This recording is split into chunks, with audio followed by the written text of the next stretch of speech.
Buenas noches, hola, buenas noches, ¿cómo están? Bien, me alegro de verlos, nuevamente la oportunidad de poder estar una vez más en la casa de Dios, cantando, alabando su nombre y, como oraba Eric, poder abrir las Escrituras y poder aprender más de la palabra de Dios y sobre todas las cosas poder ser hacedores, llevar a práctica y ser transformados por la palabra de Dios que actúa en nuestra vida por medio del poder del Espíritu Santo. Muy bien, vamos a continuar con la serie de la primera carta del apóstol Juan. Me toca compartir esta noche allí entre los versos capítulo 2, versículo 12 al 17.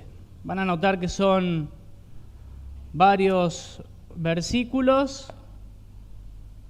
Vamos a buscar allí en nuestras Biblias.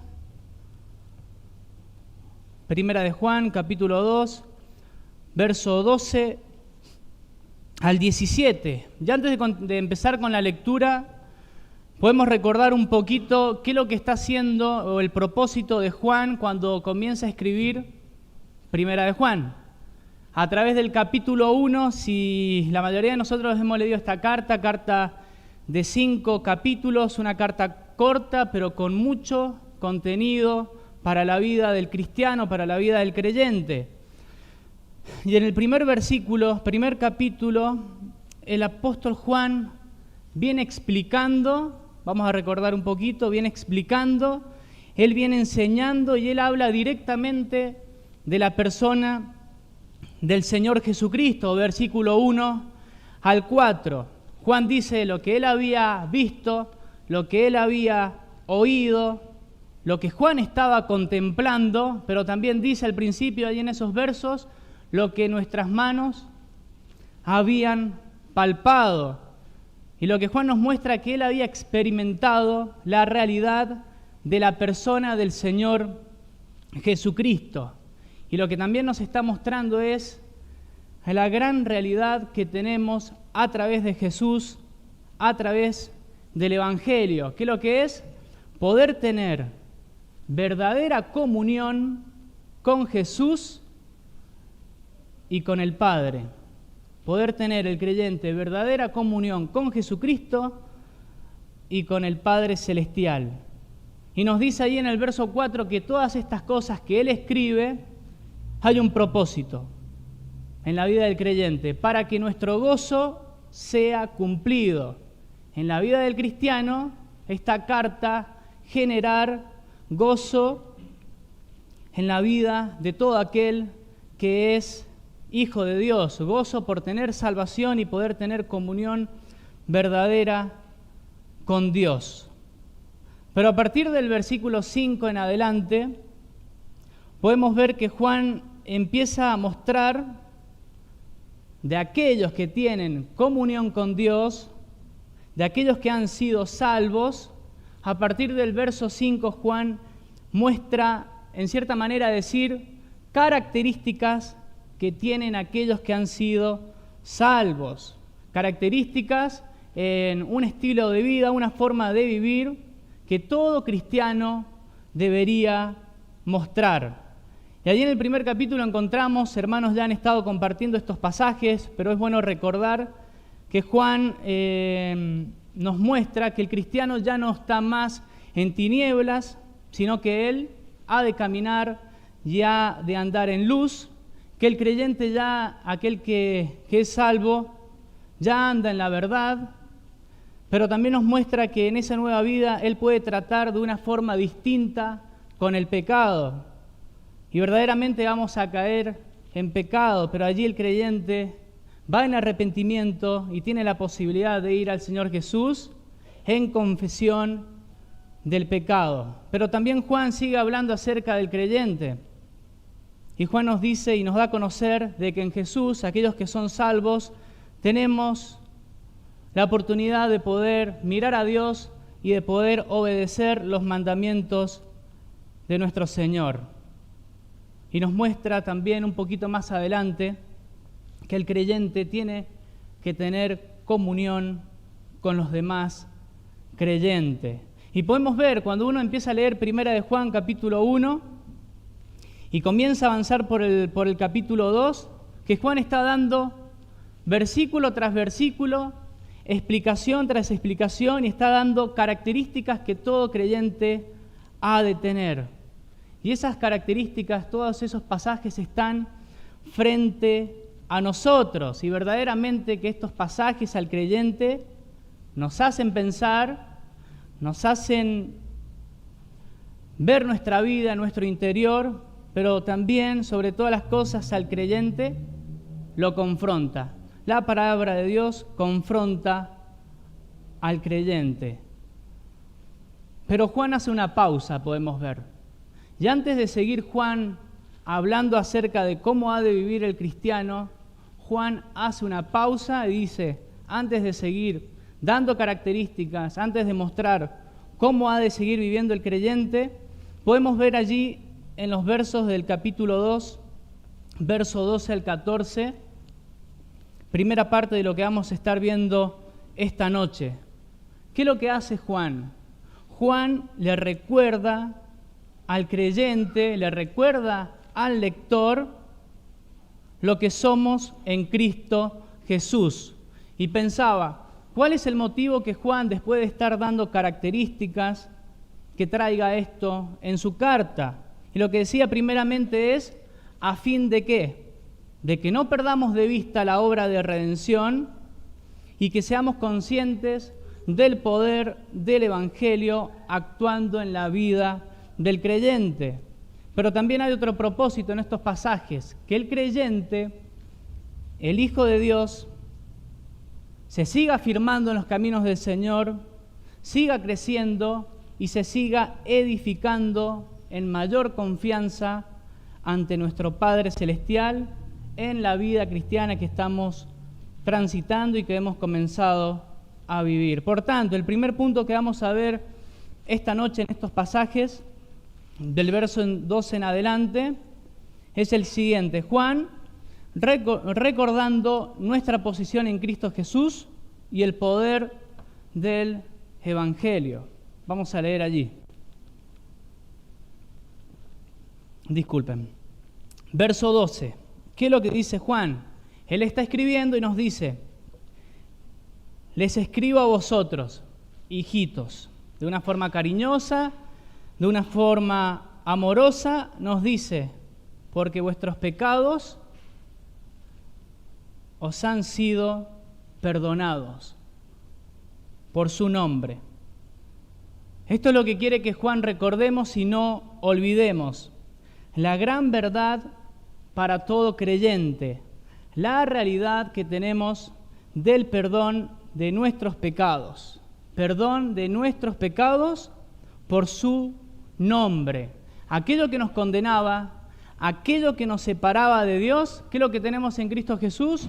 Perdón de nuestros pecados. Y Juan dice, por su nombre. ¿El nombre de quién? El nombre de nuestro Señor Jesucristo. Y siempre es bueno recordar y tener gozo que en Jesús, la única persona, el único medio para ser reconciliados con nuestro Padre Celestial. La persona de Cristo, precio que pagó en la cruz del Calvario, por su gracia, por su misericordia, entregándose en la cruz para morir por nosotros, para pagar por nuestros pecados, pero hay un propósito, por su nombre, para la gloria del nombre de Dios. ¿Y qué es lo que tenemos allí cuando Cristo salva a una persona? ¿Qué es lo que tenemos cuando una persona ha recibido perdón de pecados y ha sido salva?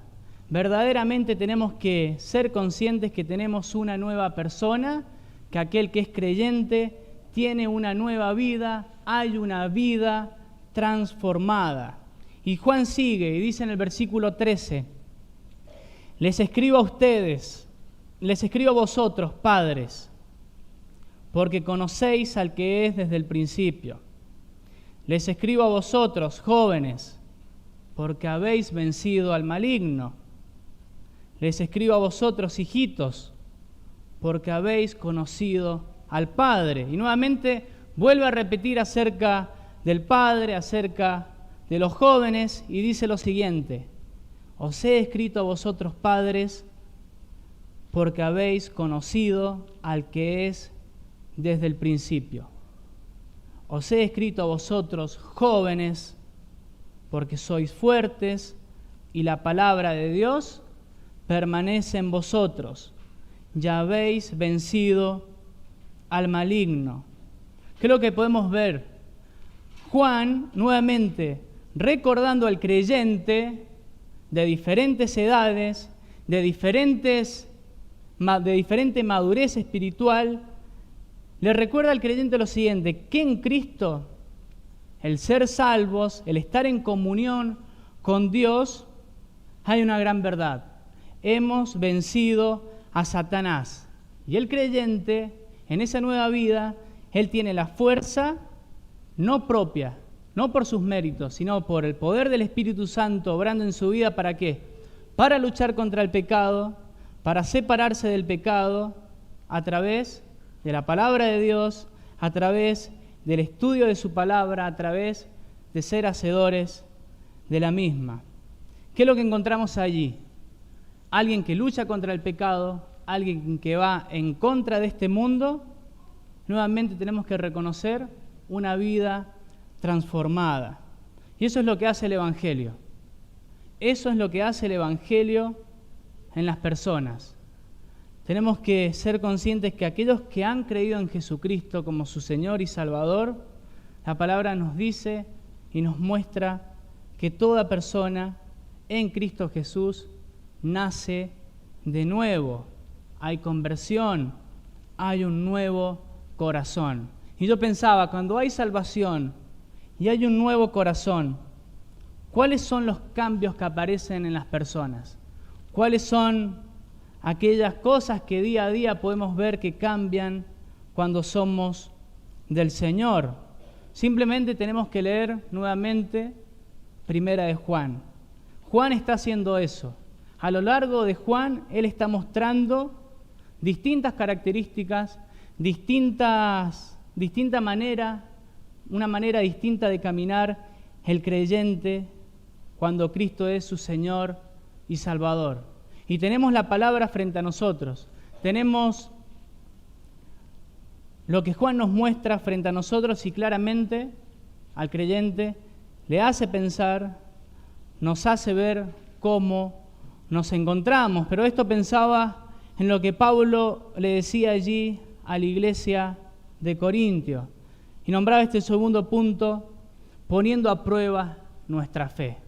Por un lado tenemos Juan recordando al creyente que nuestros pecados son perdonados, hay una nueva vida en Cristo, pero también Juan nos recuerda que el creyente, por el poder del Espíritu Santo, por el obrar de su palabra, cuando la guardamos, la aplicamos en nuestra vida, el creyente lucha contra el pecado y podemos ver, hay una nueva vida. Esto que vamos a nombrar ahora está titulado Poniendo a prueba nuestra fe. ¿Qué es lo que decía Pablo allí en 2 Corintios 13:5? Tenemos todas las evidencias que Juan nos está mostrando. ¿Qué es lo que debe hacer el creyente? Dice así 2 Corintios 13:5. Examinaos a vosotros mismos si estáis en la fe. Claramente dice, probaos a vosotros mismos. Esto lo podemos hacer con la primera carta de Juan, lo que estamos leyendo, lo que estamos estudiando. Pero dice una gran pregunta. ¿O no os conocéis a ustedes mismos que Jesucristo está en ustedes, a menos que estéis reprobados? Si no pasan la prueba, dice la palabra de Dios claramente, Jesucristo no está en vosotros. Por eso decimos que a través del Evangelio hay una nueva vida, hay una nueva forma de caminar, hay una nueva relación con Dios. Pablo dice examinarse. Pablo dice ponerse a prueba. Y si Él nos dice lo vamos a hacer ¿a través de qué? Claramente a través de la Biblia, a través de la luz de la palabra de Dios. Y podemos ver allí en 1 de Juan capítulo 5 lo que Juan nos ha dejado a través de todas estas palabras. ¿Qué es lo que podemos hacer? 1 de Juan capítulo 5 verso 13. Dijimos que Juan viene dando características y un montón de evidencias de cómo ha de vivir el creyente en Cristo Jesús. Y él nos dice al final de su carta que todas estas cosas les he escrito a vosotros que creéis. Él las escribió a todos aquellos que creyeron, a todos aquellos que profesan fe en Jesucristo, a todos aquellos que son salvos, a todos aquellos que creen en el nombre del Hijo de Dios. ¿Para qué? Nos dice. Para que sepan, examinándose a la luz de la palabra, para que sepan que tienen vida eterna y para que creáis en el nombre del Hijo de Dios. El apóstol Juan, podemos ver esta carta que estamos estudiando y a lo largo de los pasajes, a lo largo de los 5 capítulos, podemos ver claramente cómo es el creyente, cómo ha de vivir el Hijo de Dios. Y por la palabra, cada creyente probarse, cada creyente examinarse a sí mismo y poder ver cómo estamos. Y verdaderamente, como decía al principio Juan en el verso 4, les escribo estas cosas para que su gozo sea cumplido. Tener verdadera certeza de la salvación que tenemos en Cristo Jesús y poder disfrutar y tener gozo de la salvación que tenemos en el Señor. Cuando leemos 1 de Juan, iba subrayando de los 5 capítulos, hay una característica de Juan, que él habla y muestra a Dios. Él habla y muestra a Dios. Y a través de eso podemos ver su santidad, podemos ver su justicia, a través de eso podemos ir conociendo más y más a Dios. Pero cuando Él habla acerca de Dios, Él también habla acerca del creyente y nos dice cómo deberíamos vivir. Y a eso pensaba y veía un ejemplo. Este es el mensaje que hemos oído. Primera de Juan, capítulo 1, verso 5. Este es el mensaje que hemos oído de Él y les anunciamos. Dios es luz. Nos está mostrando atributos de Dios. No hay ningunas tinieblas en Él. Y dice, si decimos que tenemos comunión con Él y andamos en tinieblas, mentimos y no practicamos la verdad. Pero si andamos en luz, como Él está en luz, tenemos comunión unos con otros y la sangre de Jesucristo nos limpia de todo pecado. Esa es una de las grandes verdades que podemos encontrar a lo largo de los 5 capítulos. Juan nos está mostrando a Dios en diferentes maneras. Hay otros versículos que hablan acerca de la justicia de Dios y nos dice que el creyente ha de andar en justicia. Es muy bueno que podamos ir leyendo y que podamos ir subrayando cada versículo que Juan nos habla de Dios y podemos notar que también nos exhorta, así como es Dios, así ha de vivir el creyente. Claramente, no de una manera perfecta, sino esforzándonos para que cada día podamos reflejar el carácter de Dios. Primera parte del mensaje. Juan nos exhorta a examinarnos a nosotros mismos. Juan hace que pongamos nuestra mente en lo que somos en Cristo Jesús. Pero en 1 de Juan, verso 2 al 15 al 17, nuevamente Juan comienza a hablar de cómo ha de vivir el creyente. Y estamos llamados a una cosa, el creyente está llamado a no amar al mundo.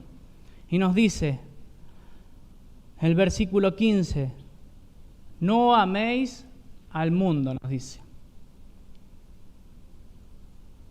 ni las cosas que están en el mundo.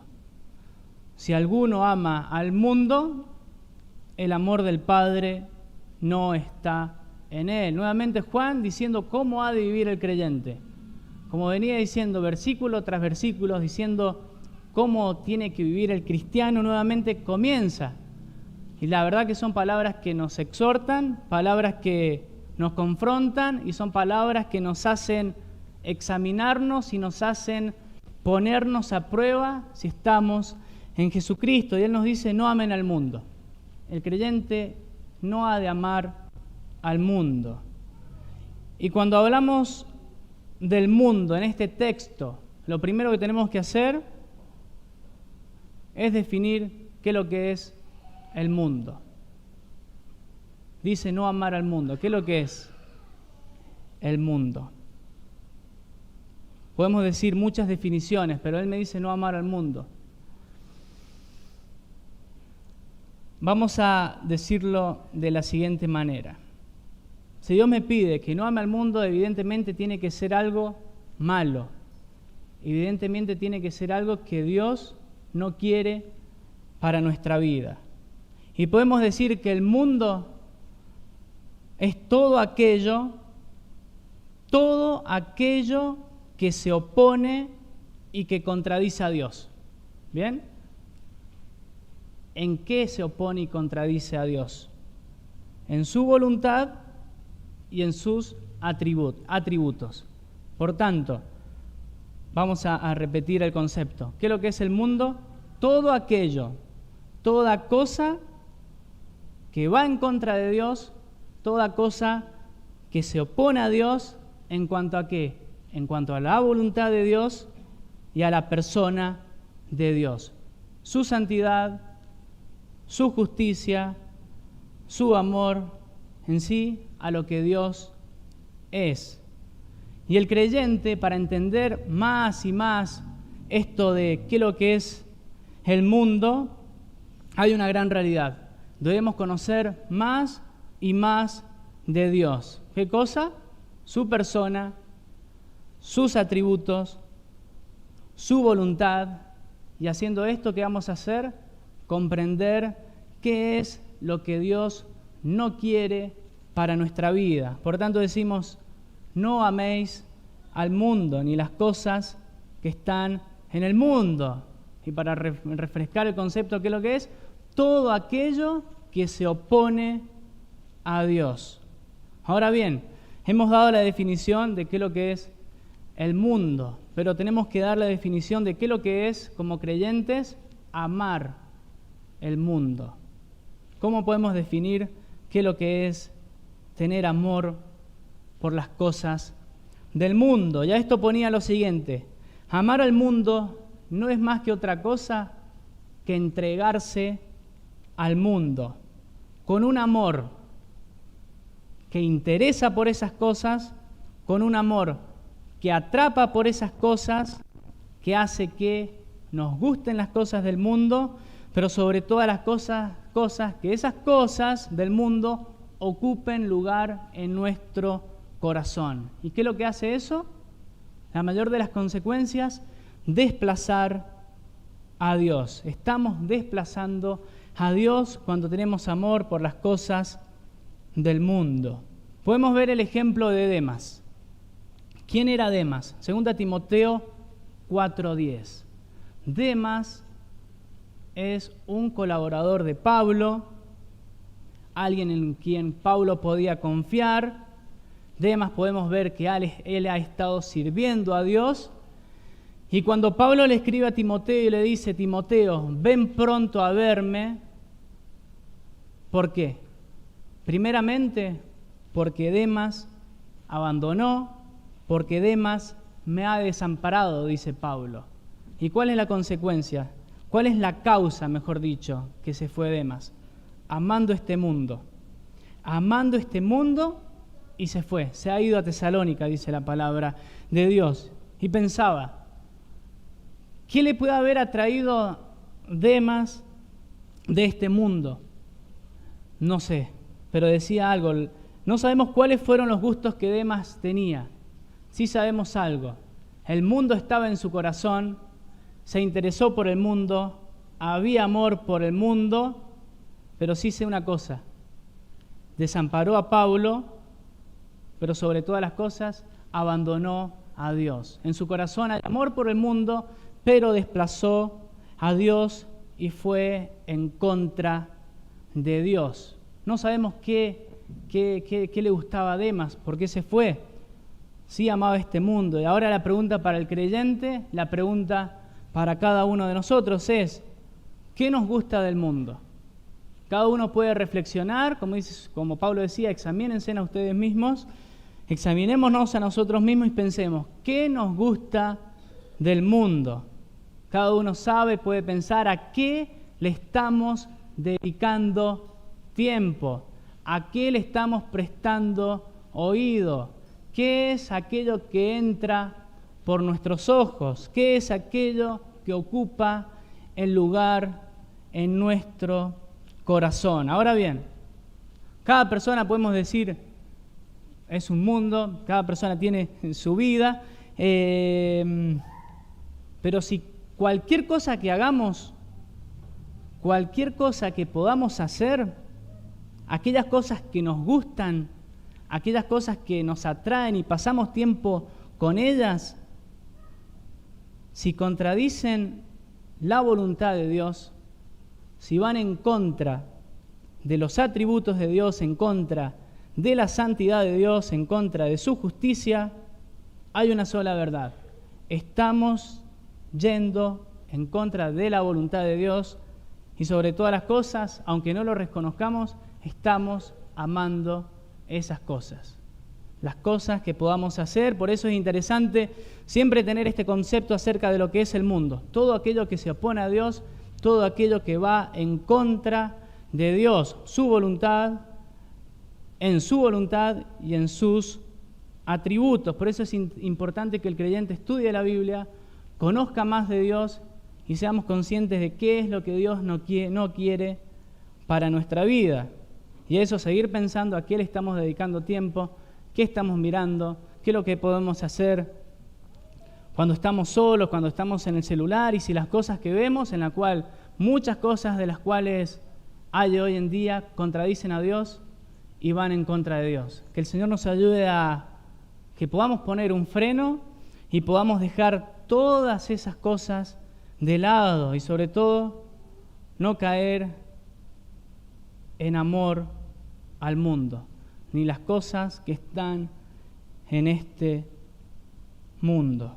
Ahora bien, no todo tiene que ser pecado, pensaba. No todo tiene que ser pecado. Hay cosas buenas que hacen que vaya en contra de la voluntad de Dios. Simplemente ponía un ejemplo que recordaba cuando estaba allá en San Rafael. Tener el deseo, con todas mis fuerzas, de ir a jugar a la pelota. Todos los miércoles jugar al fútbol. Esperaba siempre que llegara el miércoles, siempre para ir a jugar a la pelota, pero pensaba, ¿qué pasa si justo tenía la reunión ese día? ¿Dónde está mi amor?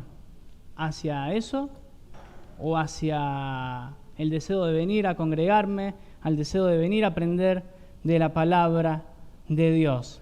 Pensar en esto, en el amor acerca del mundo, puede ser algo muy fino y nos puede ayudar a pensar en aquellas cosas que tengamos que cambiar, en aquellas cosas que tengamos que ponerle un freno.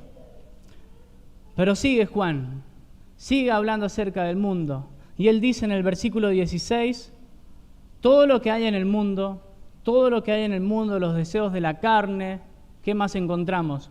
Los deseos de los ojos y la vanagloria de la vida,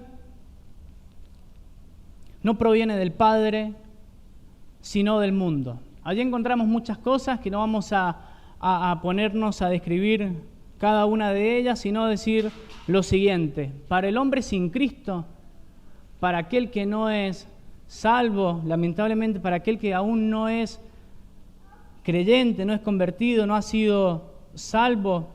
Todas esas cosas que hemos leído, deseos de la carne, deseos de los ojos y la vanagloria de la vida, para todas estas personas, para el mundo, son las cosas que ellos aman, son las cosas que a ellos les interesan, son las cosas que a ellos les gustan, son las cosas que ellos se deleitan, placeres, lujuria, amor al dinero, etc. Todas las cosas que el mundo puede ofrecer. Pero pensaba en el creyente, pensaba en mi vida. Sin lugar a dudas, aún Andrés puede caer ante esas cosas. Puedo caer ante los deseos de los ojos, los deseos de la carne y la vanagloria de la vida. Sin lugar a dudas, para el creyente, aún en esta vida, mientras estemos en este cuerpo, son cosas que nos pueden atraer y podemos caer. Pero pensaba, como creyentes, aquel que es nacido de nuevo, él no es practicante del pecado. El creyente no se deleita en el pecado, y una de las grandes verdades es que el creyente ya no es esclavo del pecado, y poder tener gozo en el Señor, en la salvación, de que ya no es lo mismo tratar con el pecado de la misma forma que el mundo trata. ¿Podemos caer? Sí. Pero ahí es cuando por gracia podemos ir al Señor en arrepentimiento, en confesión de pecados y apartarnos de estas cosas y poder crecer más y más a la imagen de nuestro Señor Jesucristo. Martín Lutero, respecto al mundo, decía lo siguiente. Sobre este texto él decía: en el mundo están los placeres, en el mundo están las delicias, en el mundo están todas las tentaciones por el cual todos los hombres son cautivados. ¿Para qué? Dice. Para retirarse y para alejarse de Dios. Por eso es importante que el creyente sea consciente del mal que nos hace cuando tenemos amor por las cosas de este mundo. Sin lugar a dudas, estamos desplazando a Dios de nuestro corazón. Pero dice el versículo 17, dice: el mundo pasa, el mundo está pasando, y sus deseos. Otra versión decía: el mundo está desfalleciendo, el mundo está muriendo, y sus deseos. Pero qué realidad para el cristiano. Cuánto gozo tenemos en lo que dice aquí. Pero el que hace la voluntad de Dios permanece para siempre. El mundo está pasando, podemos decir, el mundo está yendo hacia su fin, o poder decir que el mundo en cierta manera se está desvaneciendo. Pero el que hace la voluntad de Dios, cuánta verdad, permanece para siempre. Y esa es la realidad que tenemos que tener presente. Un creyente tiene que vivir para la eternidad. Un creyente tiene que vivir para hacer la voluntad de Dios. El tiempo está pasando, decimos. El tiempo corre, el tiempo pasa. ¿Y cómo lo estamos viviendo? ¿Con amor hacia el mundo? ¿O tratando de dejar todas esas cosas? Afirmándonos más en el Señor y teniendo la oportunidad de poder servir de todo corazón a nuestro Dios. ¿O qué estamos haciendo? Amando este mundo, desperdiciando el tiempo, y que no sea así, que el Señor nos ayude a que podamos verdaderamente aprovechar el tiempo mientras estamos aquí en la tierra. No améis al mundo, habíamos leído al principio, ni las cosas que están en el mundo. Ahora bien, leía este versículo: no amar al mundo, no amar al mundo, pero ¿qué podemos hacer? ¿Qué es lo contrario de amar al mundo? Amar a Dios. Amar a Dios. Por el contrario, el creyente debemos enfocarnos en amar más a Dios. Para todo creyente, hermanos, tenemos que reconocer y ser conscientes de eso. Un creyente puede hacer esto. Podemos amar a Dios. Es una de las características, es una de las cualidades de todo aquel que nace en Cristo Jesús como una nueva creación. Claramente tener amor por Dios es una de las grandes verdades de salvación. Y tener un trato diferente con el mundo. Ir dejando el pecado de lado, comenzar a alejarnos de las cosas de este mundo a través del poder del Espíritu Santo, a través de la santificación en la vida del creyente y poder acercarnos más y más al Señor. Versículos 12 al 14, Juan nos estaba recordando lo que somos en Cristo Jesús. Nuestros pecados han sido perdonados. ¿Qué encontramos ahí? Conversión. Hemos sido salvados, hemos sido reconciliados con Dios, pero también nos recordaba lo que somos en Cristo, una nueva persona, que podemos luchar contra el pecado. Podemos luchar con las cosas de este mundo. Primera de Juan, un texto, una carta que nos confronta y que nos hace pensar en nosotros mismos, y no simplemente leerla, sino leerla con el versículo que Pablo le decía a los corintios. Examinaos a vosotros mismos si estáis en la fe, probaos a vosotros mismos. Que podamos disfrutar del Señor, que podamos disfrutar de su palabra y que podamos tener gozo, como decía Juan, que nuestro gozo sea cumplido a través de su palabra. Dios mediante, próximo miércoles seguirá otro hermano hablando acerca de cómo ha de vivir el creyente, cómo es el creyente. El Señor nos bendiga.